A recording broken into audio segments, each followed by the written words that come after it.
نے میرے نبی کو کیسا بنا؟ ایک بدو عورت ہے، انپڑھ عورت ہے، ام معبد الخزاعیہ، وہ میرے نبی کا حلیہ بتاتی ہے۔ آپ کو ترجمہ کر کے سناؤں گا، لیکن آپ الفاظ کا ردم اور الفاظ میں میوزک وہ آپ سب محسوس کریں گے۔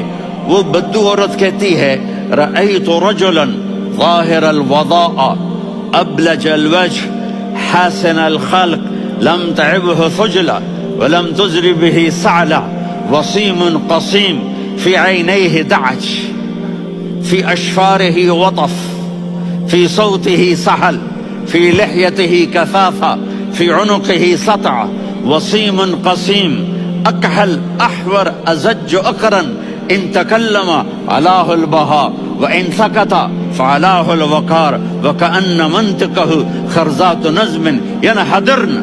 اللہ، پتہ چلا کہ الفاظ کا ردم وہ کوئی بولو تو صحیح، کیا ردم ہے۔ اب ترجمہ سنو۔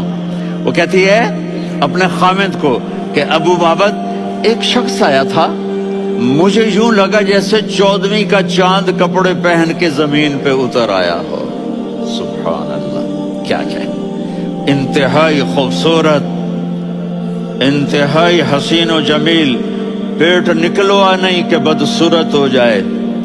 کہا اتنا خوبصورت تھا کہ سر سے پاؤں تک حسن اس کا غلام تھا، خوبصورتی اس کی باندھی تھی، اور میں جدھر سے دیکھتی تھی مجھے حسن ہی حسن نظر آتا تھا، اور جب میں اس کے چہرے پر دیکھتی تو میری آنکھ نہیں بھرتی تھی، میرا جی چاہتا تھا میں دیکھتی جاؤں دیکھتی جاؤں دیکھتی جاؤں، میرا دل نہیں بھرتا تھا۔ کون؟ وسیم۔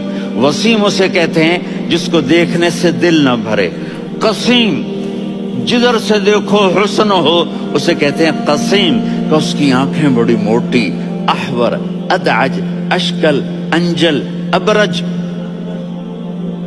اہدب، یہ سب میرے نبی کی آنکھوں کی تعریف ہے۔ ان 5-6 الفاظ کا ایک مطلب ہے کہ اللہ نے کائنات میں ایسی حسین آنکھ کسی کی بنائی نہیں تھی۔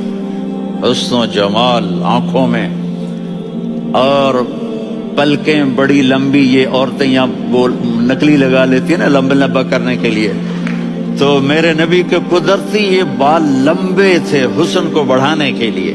داڑھی بڑی خوبصورت تھی، زبان میں، آواز میں جادو تھا، آواز میں کشش تھی، آواز میں ایک ایسا دل کھنچتا تھا، گردن لمبی تھی، سر سے پاؤں تک حسن و جمال تھا۔